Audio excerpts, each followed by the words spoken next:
அவருடைய இணையதளத்தினூடாக 2-3 நாட்களாக எனக்கு பங்கம் விளைவிக்கின்ற அரசியலிலிருந்து ஒதுக்கப்படுகிற வகையிலே மக்களுடைய அரவணைப்பை நீக்குகின்ற வகையிலே திருவாளர் நடராஜன் பெஞ்சமின் கனவேட்டும் அவர்கள் பல குற்றச்சாட்டுகளை முன்வைத்திருக்கிறார்.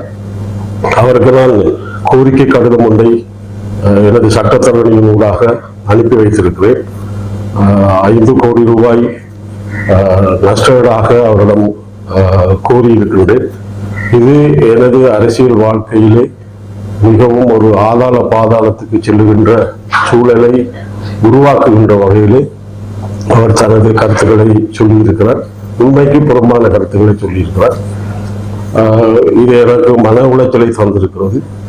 அந்த வகையிலே விந்தல் கரநட்டம் நடராஜன் பெஞ்சமின் கரநட்டம் அவர்கள் இதற்கு பதில் சொல்லியே ஆக வேண்டும். நான் நிச்சயமாக நீதிமன்றம் செல்ல இருக்கிறேன். அவருடைய கூட்டுக்கள், அவருடைய முறைப்பாடுகளை நீதிமன்றத்திலே நிரூபிக்குமாறு நான் கேட்டுக்கொள்கிறேன்.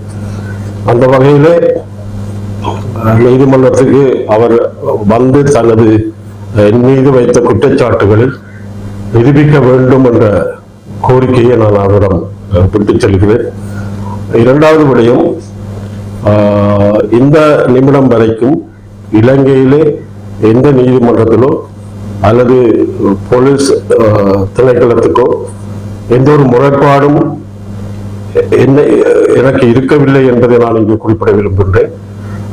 குறிப்பாக சிவில் அல்லது கிரிமினல் அல்லது போதவசு சம்பந்தமான எந்த முறைப்பாடும் இட்டவரைக்கும் பதியப்படவில்லை, நீதிமன்றத்திலும் இல்லை என்பதை நான் இங்கு குறிப்பிட விரும்புகின்றேன்.